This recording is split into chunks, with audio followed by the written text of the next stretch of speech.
ਜਰਾਵਰ ਮਾਨ farming ਦੇਖ ਰਹੇ channel ਤੇ ਸਾਰੇ ਕਿਸਾਨ ਭਰਾਵਾਂ ਨੂੰ ਸਤਿ ਸ੍ਰੀ ਅਕਾਲ। ਅੱਜ ਅਸੀਂ ਜੀ ਜਾ ਰਹੇ ਹਾਂ ਘੋੜਿਆਂ ਵਾਲੀ ਮੰਡੀ ਸ੍ਰੀ ਮੁਕਤਸਰ ਸਾਹਿਬ ਤੇ ਅੱਜ ਨਾਲ ਮਤਲਬ ਕਿ ਮੇਰੇ ਫਾਦਰ ਸਾਹਿਬ ਆ ਰਾਜਵੀਰ ਸਿੰਘ ਤੇ ਇਹ ਨਾਲ ਬੈਠਾ ਹਰਮਨਦੀਪ ਮੇਰਾ ਭਤੀਜਾ ਤੇ ਇੱਧਰ ਮੇਰਾ ਭਾਂਜਾ ਵਿਕਰਮਜੀਤ ਪਿੰਡ ਖੜਕੀ ਵਾਲੇ ਤੋਂ ਇੱਥੇ ਆਇਆ ਹੋਇਆ। ਉਧਰ ਮੇਰਾ ਦੂਜਾ ਭਤੀਜਾ ਸੁਖਮਨ ਨਾਲ ਤੇ ਅੱਜ ਅਸੀਂ ਘੋੜੀਆਂ ਵਾਲੇ ਮੇਲੇ ਤੇ ਜਾ ਰਹੇ ਹਾਂ। ਵੈਸੇ ਬੜਾ ਉਤਸ਼ਾਹ ਇਹਨਾਂ ਮੇਲੇ ਦਾ ਹੁੰਦਾ ਤੇ ਇਹ ਮੁੰਡੇ ਨੌਜਵਾਨ ਇਹਨਾਂ ਨੂੰ ਮੈਂ ਕਿ ਚਲੋ ਆ ਚੱਲ ਗਏ। ਇਸੇ ਕਰਕੇ ਜਾ ਰਹੇ ਹਾਂ ਕਿ ਆਉਣ ਵਾਲੀ ਪੀੜ੍ਹੀ ਜਿਹੜੀ ਵੀ ਆਪਾਂ ਉਹਦੇ ਨੂੰ ਕੋਸ਼ਿਸ਼ ਕਰੀਏ ਵੀ ਆਪਾਂ ਜਿਹੜਾ ਕਿਸਾਨੀ ਕੀਤਾ ਆਪਣਾ ਜਿਵੇਂ ਘੋੜੀਆਂ ਦਾ ਹੋ ਗਿਆ ਜਾਂ ਪਸ਼ੂਆਂ ਦਾ ਹੋ ਗਿਆ ਕਿ ਇਹਨੂੰ ਬਚਾ ਕੇ ਰੱਖਦੇ ਦੇ ਹਿਸਾਬ ਨਾਲ ਜੁੜੇ ਰਹਿਣ ਮੁੰਡੇ ਹਨਾ। ਜੇ ਅੱਜ ਜਾਣਗੇ ਇਹਨਾਂ ਨੂੰ ਸ਼ੌਕ ਪਵੇ ਉੱਥੇ ਤੇ ਬਾਕੀ ਐਂ ਦੀ ਗੱਲ ਕਿ ਸਾਡੇ ਪਰਿਵਾਰ ਥੋੜਾ ਬਹੁਤ ਸ਼ੌਕ ਦਾ ਜਵਾਕਾਂ ਨੂੰ ਵੀ ਹੁੰਦਾ ਤੇ ਪਰ ਜਾਣ ਨਾਲ ਬਹੁਤ ਫਰਕ ਪੈਂਦਾ ਤੇ ਆਪਾਂ ਬਾਕੀ ਆ ਜਾਓ ਮਿਲਦੇ ਆ ਬਾਕੀ ਘੋੜਿਆਂ ਵਾਲੀ ਮੰਡੀ ਦੇ ਵਿੱਚ ਤੇ ਦੇਖਦੇ ਰਹੋ ਜਿਹੜਾ ਜਰਾਵਰ ਮਾਨ ਫਾਰਮਿੰਗ ਤੇ ਸਾਰਿਆਂ ਨੂੰ ਇੱਕ ਸਤਿ ਸ੍ਰੀ ਅਕਾਲ।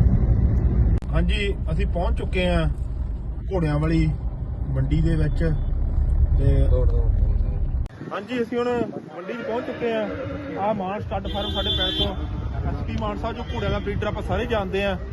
ਤੇ ਆਪਾਂ ਜੀ ਤੇ ਇਹ ਐਸਪੀ ਮਾਨ ਸਾਹਿਬ ਆ। ਆਪਾਂ ਇਹਨਾਂ ਨੂੰ ਸਾਰੇ ਇਹਨਾਂ ਬਾਰੇ ਜਾਣਦੇ ਆ ਵੀ ਇਹਨਾਂ ਬਾਰੇ ਕੋਈ ਵੀ ਘੋੜੇ ਦਾ ਜਿਹੜਾ ਸ਼ੌਕੀ ਆ ਉਹ ਕੋਈ ਨਹੀਂ ਹੋਊਗਾ ਐਸਾ ਜਿਹੜਾ ਇਹਨਾਂ ਦੇ ਬਾਰੇ ਨਾ ਜਾਣਦਾ ਹੋਊਗਾ।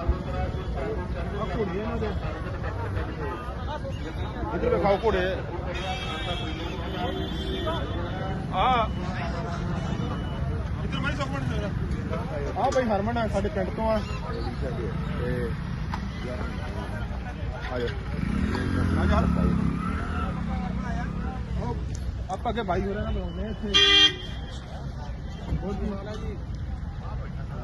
ਇਹ ਬਾਈ ਰਣਜੀਤ ਆ ਇਹਨਾਂ ਭਗਤੇ ਭਾਈ ਦੇ ਕੋਲੇ ਪਿੰਡ ਆ ਤੇ